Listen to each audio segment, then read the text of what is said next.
गुरुदेव, मैं एक माँ हूँ, एक बहू हूँ और पत्नी भी हूँ। कई बार ऐसी परिस्थिति आ जाती है कि मुझे तय करना मुश्किल हो जाता है कि मैं किस रिश्ते को प्राथमिकता दूँ, क्योंकि मैं एक साधारण इंसान हूँ और सही गलत का निर्णय मैं नहीं सही तरीके से ले पाऊँ, ये ज़रूरी भी नहीं। गृहस्थ जीवन में इन रिश्तों का सामंजस्य बनाते हुए धर्म के मार्ग पे आगे कैसे बढ़ूँ, रास्ता दें। बिल्कुल ठीक है। आप एक माँ हो, बहू हो और पत्नी हो, और आपको आगे चलकर एक कुटुंबनी भी बनना है। आपको अपनी हर भूमिका में खरा उतरना चाहिए, और यही स्त्री जाति की सबसे बड़ी विशेषता है कि उसके अनेक रूप होते हैं और अपनी कुशलता से वह अपने हर रूप में खरी उतरती है। बच्चों के लिए अपना मातृत्व उड़ेलना है। बच्चों के सामने आपको एक माँ ही बनना चाहिए, और माँ और बच्चों के बीच का जो रिश्ता है उसे पूरी तरह बरकरार रखना चाहिए। माँ को चाहिए बच्चों को स्नेह दे, संस्कार दे, अपने मातृत्व के रस से सींच दे, उसमें कमी ना होने दे। पर आजकल आपकी तो बात नहीं कह रहा हूँ, हो सकता आप शायद इसमें शामिल ना हो तो अच्छा ही है, पर ज़्यादातर आजकल की माताएं अपने बच्चों को अपना मातृत्व नहीं दे पाती। बहुत सारी स्त्रियां तो अपना दूध पिलाने में भी सकुचाती है। जो उम्र बच्चों को माँ के आंचल में खेलने की होती है, वह उनके आयाओं के भरोसे कटती है। अगर बच्चों को मातृत्व नहीं मिला, बचपन में मातृत्व नहीं मिला, तो उनके जीवन का भावनात्मक विकास नहीं हो सकता। मातृत्व कोई साधारण बात नहीं है, इस बात को समझना चाहिए। और एक स्त्री के जीवन का जो गौरव है वह केवल मातृत्व के कारण है।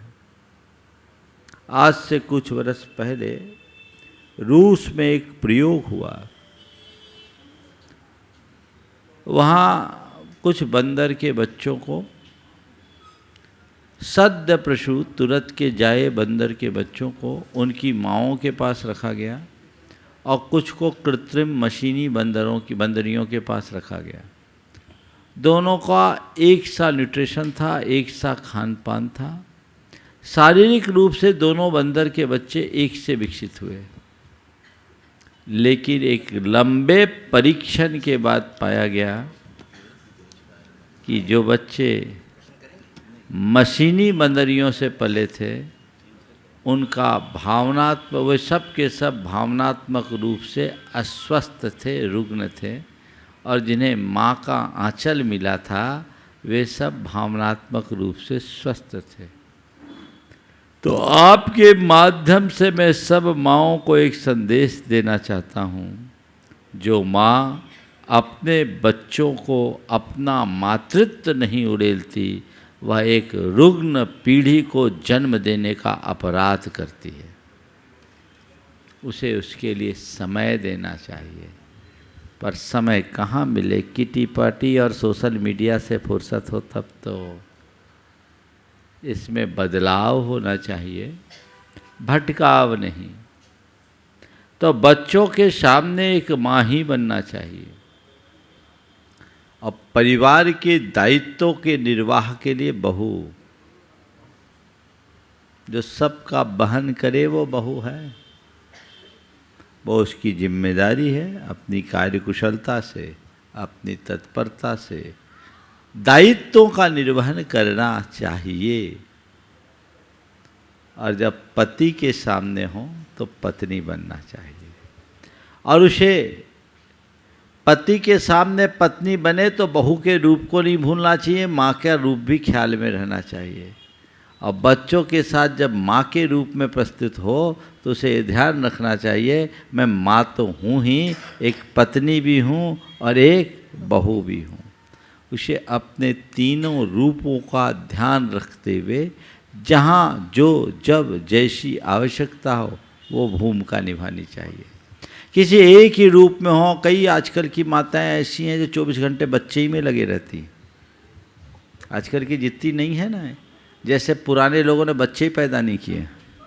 एक बार एक ने कहा, महाराज जी मेरी बहू आई है, वो दिन भर यूट्यूब में देखते रहती है और बच्चे को ये खिलाना वो खिलाना, ये खिलाना वो खिलाना, एक बच्चा हुआ 24 घंटे उसी में रमे जैसे हमने बच्चे ही पैदा नहीं किए।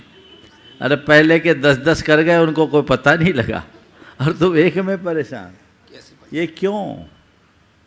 वो एक इसकी मूल वजह है क्योंकि उसने माँ के भूमिका को तो समझा, पर बहू और पत्नी की भूमिका को भुला दिया।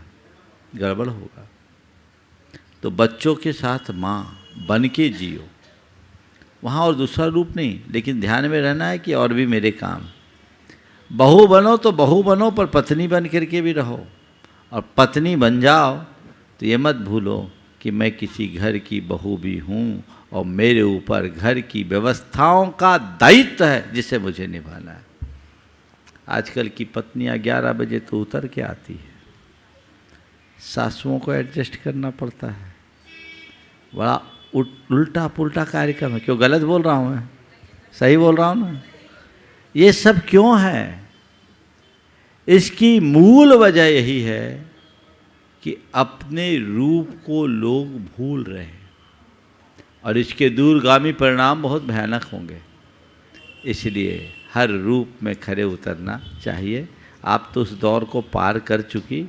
ये तुरंत शादी के 5-10 साल के जो दौर होते हैं ना, वो बहुत भयानक होते हैं। मैं ये संदेश उन सब के लिए दे रहा हूँ।